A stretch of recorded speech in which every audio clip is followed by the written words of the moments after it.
Bonjour à tous et bienvenue dans une nouvelle vidéo. Après 2 vidéos un peu critiques et mauvaises nouvelles, voilà enfin des choses réjouissantes. Après un très bon Grand Prix de Bahreïn et un excellent Grand Prix d'Imola, on a tous très hâte de reprendre cette saison 2021 qui semble être un très bon cru. Mais alors, qu'attendre de ce week-end portugais ?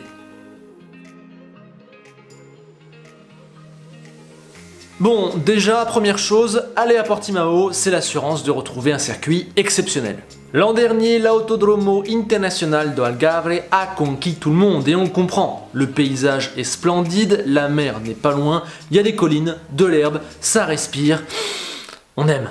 Et côté course, on a un circuit quasiment unique au calendrier avec déjà ce dénivelé complètement incroyable qui offre un vrai défi. Il y a aussi 3 secteurs très différents mais tous intéressants, des virages de tout type, des épingles, des 90 degrés, des enchaînements, des parties à l'aveugle, des freinages en appui, une piste large et plusieurs trajectoires possibles. Portimao réunit carrément tous les critères de ceux qui font un vrai bon circuit et réussit l'exploit d'être impressionnant même devant la télévision, on voit que c'est compliqué et technique, bref, Portimao c'est une bénédiction.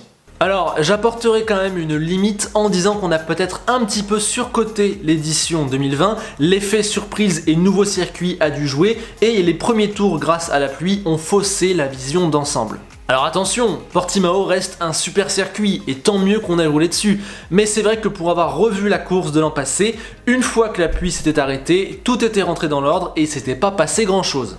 La faute au F1 moderne certes, mais aussi à quelques défauts du circuit, notamment une grande ligne droite où le DRS est vraiment surpuissant, les dépassements se sont tous faits là et on ne pouvait rien faire pour se défendre. Mais heureusement, cette année, les choses changent et la zone DRS sur la ligne droite est raccourcie pour arriver à une taille qui me semble parfaite. Les dépassements ne seront plus indéfendables, ne se feront plus en plein milieu de la ligne droite, ça va avec un peu de chance nous amener jusqu'à ce premier virage bien technique, on peut avoir des voitures côte à côte pendant plusieurs virages, bref, je trouve vraiment que raccourcir cette zone DRS est une super idée. En plus ce virage 1, il arrive après une descente, il est super technique, il se resserre, c'est vraiment difficile de passer à 2. Je sais que beaucoup d'entre vous sont pour mettre la chicane à ce premier virage. Personnellement, ce n'est pas mon cas, je trouve vraiment que ce premier virage permet de passer à 2 tout en mettant pas mal de défis, les dépassements sont possibles, bref, pour moi, je laisserai vraiment le circuit comme ça. Et en bonus, ils ont même ajouté un DRS sur la ligne droite entre les virages 4 et 5 et c'est une super nouvelle, ça va permettre de se rapprocher et de tenter un dépassement à l'épingle ou plus loin. L'an dernier, les pilotes ont vraiment eu du mal à se doubler ou à se suivre dans le cœur du circuit, là je pense que ça peut aider à se rapprocher et donc à tenter quelque chose. Selon moi, la clé du week-end à Portimao, ça va être l'adhérence. Et avec ça, on englobe la stabilité de la voiture, la chauffe des gommes et les conditions de piste. L'an dernier, l'adhérence avait été extrêmement faible et les conditions piégeuses, offrant des surprises et donnant un gros avantage à Mercedes avec son train arrière collé au sol et son DAS. Alors cette année, on annonce encore des températures assez faibles et peut-être même des averses à quelques moments du week-end, mais tout le monde s'attend à une amélioration de l'adhérence. On verra donc à quel point ça joue sur la hiérarchie et sur la qualité du spectacle par rapport à l'an dernier. Un petit point stratégie rapide, normalement le meilleur c'est de partir en pneu médium et de faire un seul arrêt. On l'a vu l'an dernier, on verra cette année avec les nouvelles conditions de piste, mais je pense qu'on va rester à peu près sur le même credo, donc il faudra surveiller la Q2. Mais bien évidemment, la question que tout le monde se pose, c'est qui de Mercedes ou de Red Bull sera devant ? Vu que la stabilité et la chauffe des gommes sont les 2 principales difficultés de Mercedes, j'ai tendance à penser que Red Bull est mieux armé. Mais on commence à le comprendre, la différence est si fine que peu importe le circuit, les 2 équipes seront au coude à coude. Mercedes est tellement forte, elle sait tirer profit de toutes les situations que jamais je ne pourrais les imaginer complètement larguées. Quant à Red Bull, leur voiture a l'air vraiment parfaite, donc l'un dans l'autre, ça s'équilibre, ils joueront toujours dans les mêmes eaux. Tout le monde attend Barcelone pour avoir une meilleure idée de la hiérarchie et quelques améliorations devraient commencer à arriver des 2 côtés. Verstappen et Hamilton seront donc encore roue dans roue ce week-end, je pense que tout est en place pour un beau 3e round. Après, pour savoir qui va gagner, faudra venir ce soir en live à 21h où on fera nos pronostics. Et oui, on fait sa promo comme on peut. Si je ne me fais pas de soucis pour Max et Lewis, j'aurai en revanche un regard attentif sur leurs 2 coéquipiers. Si on ne regarde que le classement et donc les résultats bruts, la situation de Perez peut paraître inquiétante. On peut se dire que c'est du même acabit qu'Albon et Gasly, que ça ne fonctionne pas. Et le fait est que Checo a fait une très mauvaise course à Imola, avec 3 erreurs grossières et un rythme délicat, même si son problème de volant peut expliquer certaines choses. Toujours est-il qu'aucun point marqué pendant que Max gagne, c'est décevant et ça rappelle des échecs précédents. Oui, sauf que les chiffres sont parfois trompeurs en Formule 1 et là je pense qu'ils le sont, Checo m'a beaucoup plu depuis le début d'année. Faut se rappeler qu'en qualif à Bahreïn, certes il est éliminé en Q2 mais c'est parce qu'il est en pneu médium et il n'est qu'à 3 dixièmes de Verstappen au moment où la Q2 se referme. Le lendemain il remonte de dernier à 5ème et à Imola il a fait une qualif absolument incroyable. Il est donc déjà très en forme alors que lui-même l'a dit, il ne se sent pas encore à 100% dans sa voiture. On voit bien que grâce à son expérience et son statut, Checo s'en sort carrément mieux que ses prédécesseurs. Je suis vraiment très confiant pour lui dans cette Red Bull. Voilà, je pense que c'est une question de chance et de propreté qui lui manque très peu pour réunir tous les ingrédients et je serais vraiment pas surpris s'il prend son premier podium avec Red Bull ce week-end. Pour Bottas, la situation n'est absolument pas la même, je pense même que le Finlandais est à un tournant de sa carrière.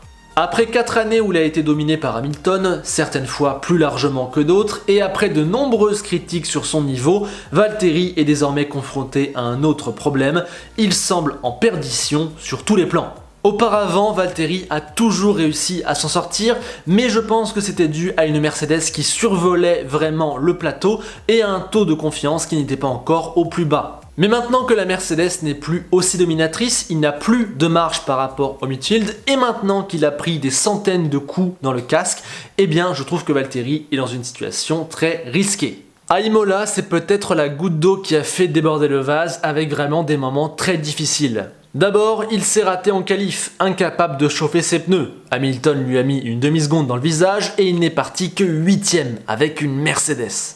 Ensuite, il a raté son départ et produit un rythme catastrophique à tel point que Toto Wolff a dû intervenir à la radio pour le motiver. Et puis, le coup final, un violent accrochage.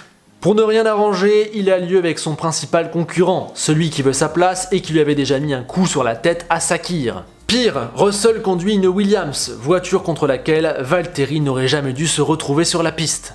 Les mots violents de Russell dans la presse, l'amour des fans pour ce jeune Britannique, les vives critiques, des résultats de plus en plus difficiles, un manque de confiance en la voiture, Bottas est probablement au point le plus bas de sa carrière. Et le problème, c'est que les montagnes russes de Portimao ne sont pas forcément le meilleur endroit pour reprendre confiance, surtout face à des Red Bull à 2 têtes. On l'a dit, sur ce circuit, la stabilité du train arrière, la chauffe des gommes et la gestion des conditions de piste seront les 3 ingrédients principaux. Et c'est principalement sur ces 3 ingrédients que Bottas s'est foiré à Imola. Portimao rappelle aussi de mauvais souvenirs aux Finlandais. L'an dernier, il avait été impérial jusqu'au tout dernier tour de qualif où un Hamilton plus malin avait fait un 2e tour et lui avait volé la pole. Et en course, Valtteri avait fait un super départ, avait repris la tête, mais il avait fini par se faire reprendre autoritairement par Hamilton, puis par se faire déposer. Pour accuser 25 secondes de retard à l'arrivée, il n'était arrivé à rien. Rajoutez à ça que Bottas joue actuellement son avenir, Mercedes a de grosses décisions à prendre sur son futur, niveau pilote et niveau écurie, et ils veulent régler les choses au début de l'été. Ça arrive vite.